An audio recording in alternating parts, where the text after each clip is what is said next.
Shalom. Bagaimana kabar anak-anak semua? Pasti luar biasa. Karena Ibu yakin dan percaya apapun yang terjadi di saat negara bangsa Indonesia mengalami ini semua, kita yakin kita harus mengucap syukur. Anak-anak, selama kurang lebih 30 menit ke depan kita akan belajar bersama-sama tentang pendidikan agama Kristen dan budi pekerti bersama dengan saya, Johanna Novita. Sudah siap semua anak-anak? Jangan lupa siapkan Alkitab kita di kanan atau di kiri. Mari kita sama-sama masuk di dalam doa. Mari anak-anak, lipat tangan, tutup mata, mari kita berdoa. Bapa Surgawi, Bapa yang kami sapa di dalam nama Tuhan Yesus Kristus, kami bersyukur Tuhan kalau saat yang indah ini kami dapat bersama-sama belajar tentang firman Tuhan. Kiranya Tuhan Yesus memberkati setiap kami diberikan kemampuan untuk mengerti, menjadi anak-anak Tuhan yang seturut dengan kehendak-Mu. Terima kasih Tuhan Yesus. Pimpin dari awal, pertengahan hingga akhirnya. Kami boleh alaskan hanya satu nama, Tuhan Yesus Kristus. Amin. Anak-anak terkasih, firman Tuhan di dalam kitab Yohanes 14 ayat 26 mengatakan demikian. Tetapi penghiburan, yaitu Roh Kudus yang akan diutus oleh Bapa dalam namaku, Dialah yang akan mengajarkan segala sesuatu kepadamu dan akan mengingatkan kamu akan semua yang telah kukatakan kepadamu. Anak-anak terkasih, firman Tuhan di atas itu yang menopang pembelajaran kita saat ini. Mari sebelum kita belajar sama-sama, kita memujikan sama-sama pujian yang berkata Roh Kudus akan hadir di sini, yaitu di dalam hati kita sebagai anak-anak Tuhan untuk memimpin, menyertai dan memberkati kita. Mari kita pujikan sama-sama. Kita pujikan.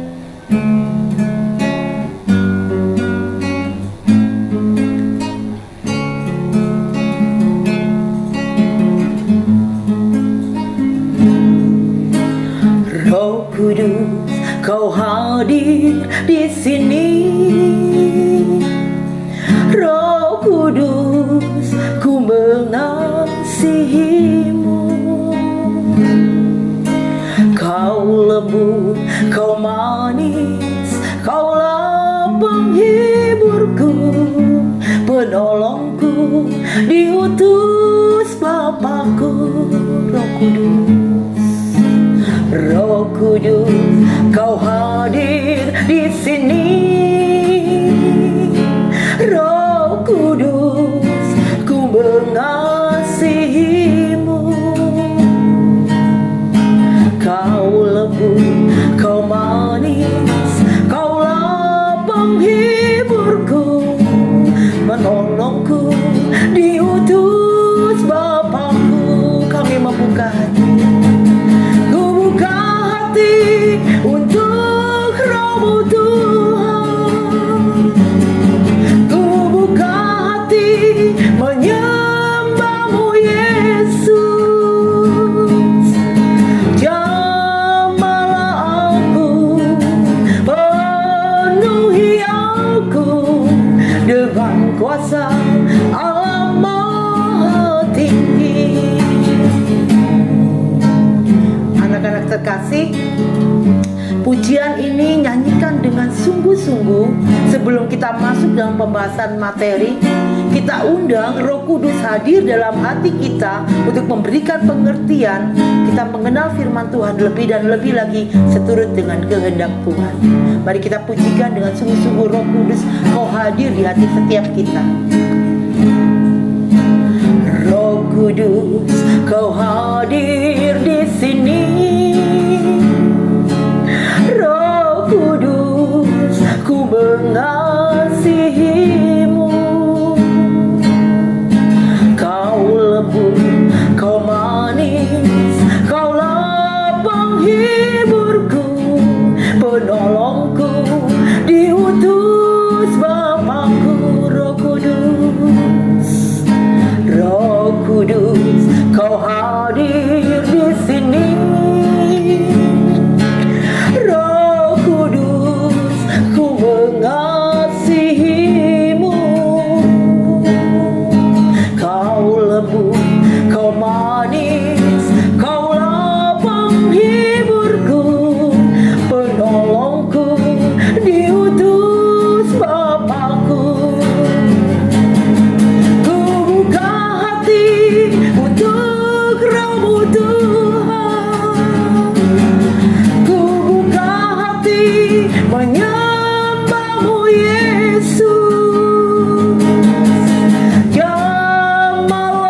dengan kuasa Allah Maha Tinggi, dengan kuasa Allah Maha Tinggi.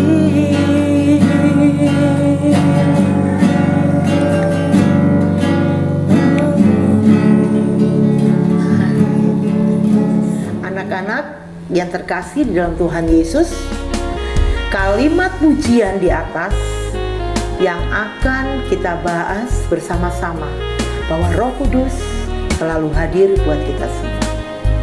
Kita sama-sama belajar dari bab 5 yang mengatakan Roh Kudus penopang hidup orang beriman.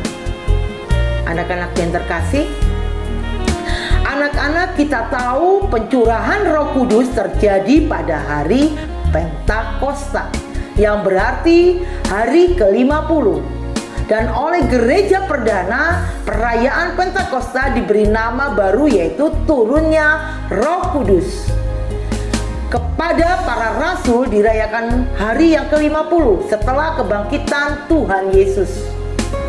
Anak-anak, Roh Kudus itu sendiri adalah pribadi Tuhan dalam konsep Tritunggal, dan bahasa Ibrani dikatakan adalah Ruach Hados, pribadi yang menolong, memimpin kita dalam bentuk roh yang dijanjikan Allah sebelum dia naik ke surga.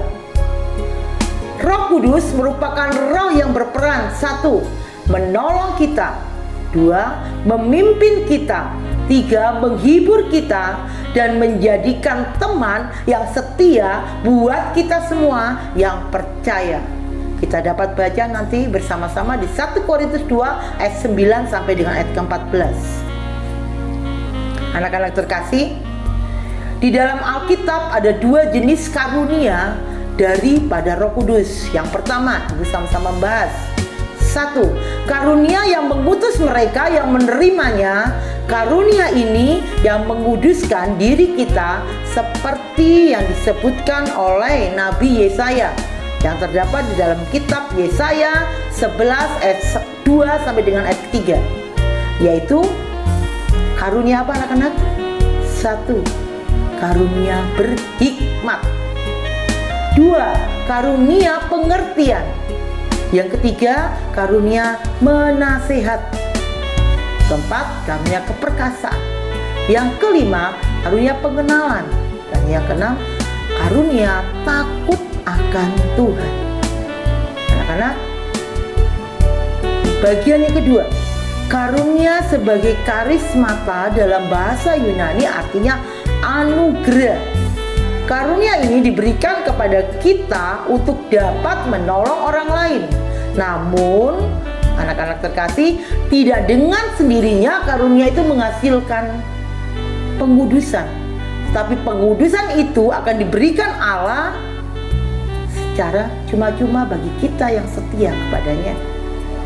Contoh, anak-anak terkasih, karunia pengetahuan iman, karunia penyembuhan, karunia untuk bernubuat, karunia untuk mengadakan mujizat, karunia untuk berkata-kata dalam bahasa roh. Anak-anak terkasih, pendalaman Alkitab. Kita tahu di dalam kitab 1 Korintus 12 ayat yang ke-28 dan Roma 12 ayat 6 sampai ayat 8. Di dalam kitab di atas ini disebutkan karunia-karunia yang lain. Ada karunia melayani, anak-anak. Yang dikatakan karunia melayani, kita sebagai anak-anak Tuhan, kita pun mampu melayani Tuhan. Ibu memberikan contoh. Kalau kita berada di sekolah, anak-anak, dengan apa kita dapat melayani Tuhan? Mungkin kita dapat membantu Bapak Ibu di sekolah, membantu teman-teman yang membutuhkan. Dan itu kalau di sekolah. Di rumah mungkin anak-anak dapat melayani orang tua, membantu pekerjaan-pekerjaan yang orang tua lakukan. Itu adalah karunia yang diberikan sama Tuhan. Karunia melayani. Yang kedua, karunia mengajar. Anak-anak terkasih, karunia pengajaran pun dapat Tuhan berikan pada kita. Contoh saat kita ada di sekolah, mungkin ada teman kita yang tidak mampu mengerjakan tugas-tugas. Kita dapat menolong mereka dengan mengajari, dengan kemampuan yang kita miliki. Itu kalau di sekolah. Sekarang di rumah, mungkin kita mempunyai adik, mempunyai kakak, atau siapapun yang ada di sekeliling kita yang ada di rumah, membutuhkan pengajaran. Mari kita sumbang kemampuan kita untuk mengajari mereka. Itu tentang karunia mengajar. Karunia menasehati anak-anak. Mungkin di sekolah, saat kita ada di sekolah, teman kita bertengkar atau membutuhkan sesuatu, kita nasihati, kita beri masukan agar dia sadar bahwa di mana yang baik harus dia lakukan dan yang jelek harus dia tinggalkan. Itu di sekolah. Di rumah pun seperti itu anak-anak. Adik kita mungkin, kakak kita mungkin membutuhkan nasihat untuk menuntun dia ke jalan yang benar. Anak-anak, menurut Rasul Paulus menjelaskan bahwa ada 3 hal yang paling penting. Semuanya yaitu 1, iman, pengharapan, dan kasih. Dalam kitab 1 Korintus 13 ayat 13 berbunyi, demikianlah tinggal 3 hal ini, yaitu iman, pengharapan, dan kasih. Dan yang paling besar diantaranya ialah kasih. Anak-anak, jika karunia yang terbesar adalah kasih, seharusnya kasih itu yang paling menonjol dalam kehidupan kita setiap gereja dan kita anak-anak Tuhan. Yang menjadi renungan buat kita semua anak-anak saat ini, ada 3 hal.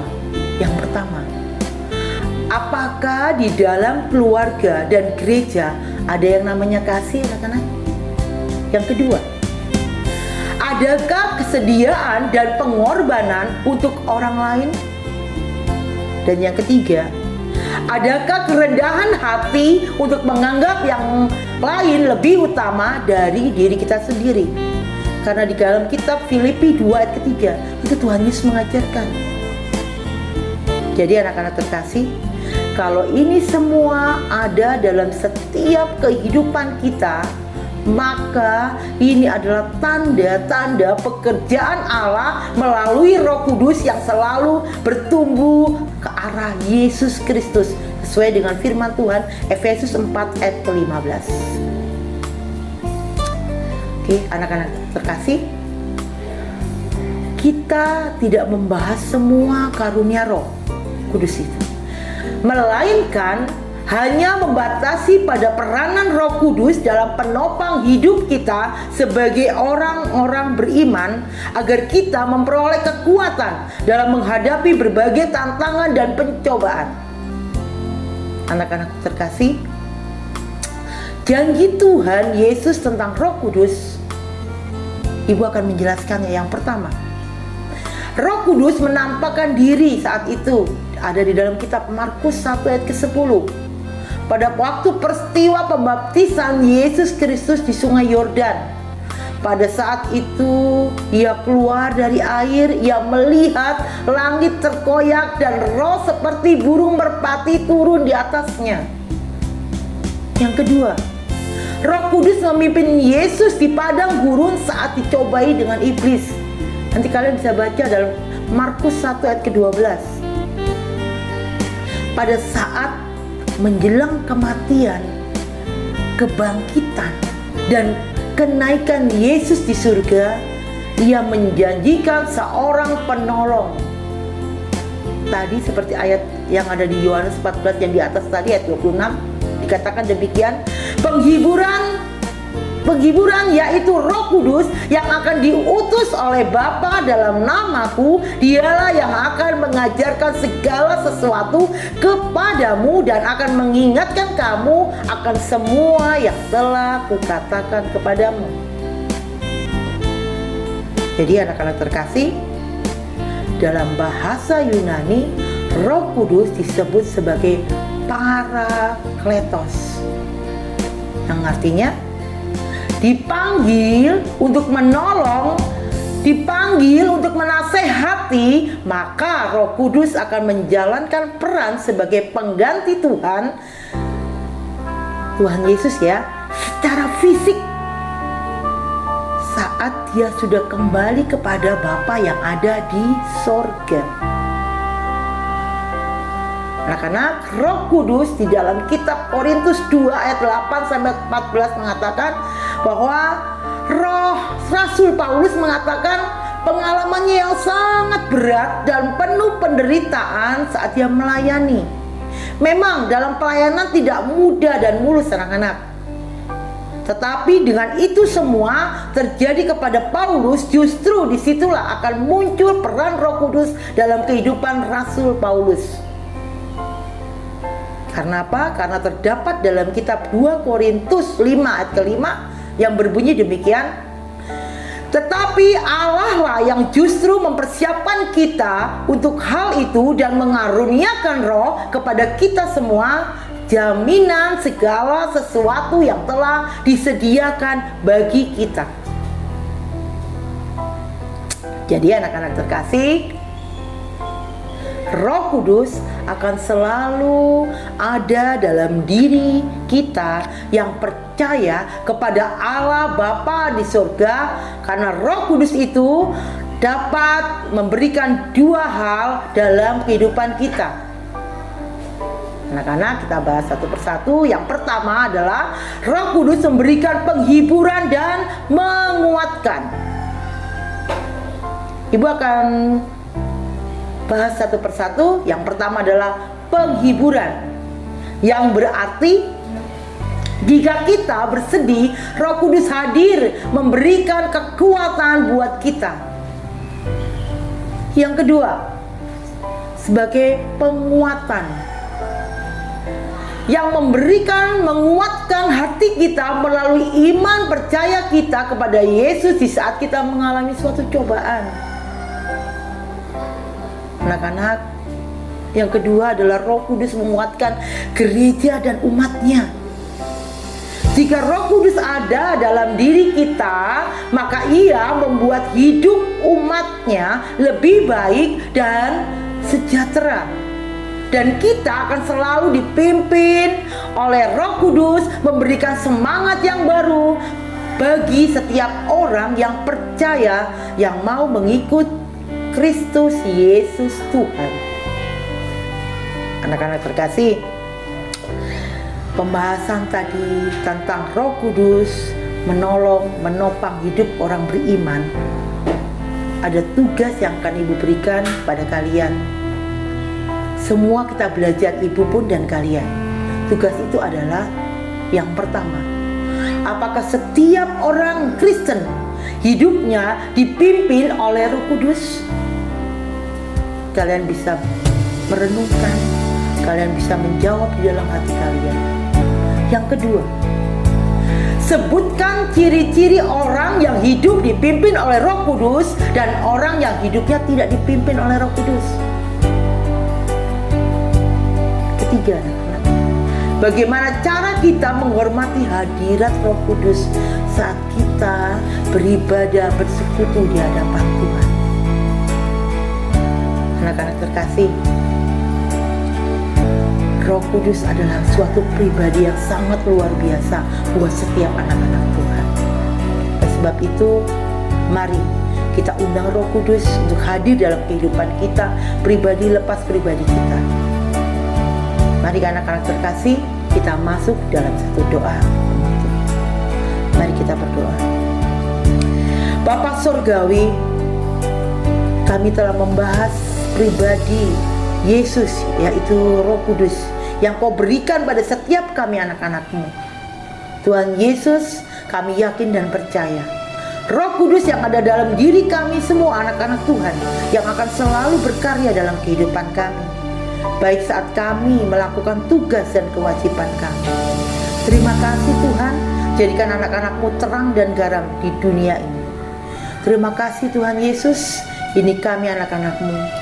Kami siap untuk melakukan kebenaran firman Tuhan. Terpujilah nama-Mu Yesus. Haleluya. Amin. Anak-anak terkasih, Selamat berkarya, sehat selalu. Tuhan Yesus memberkati kita semua.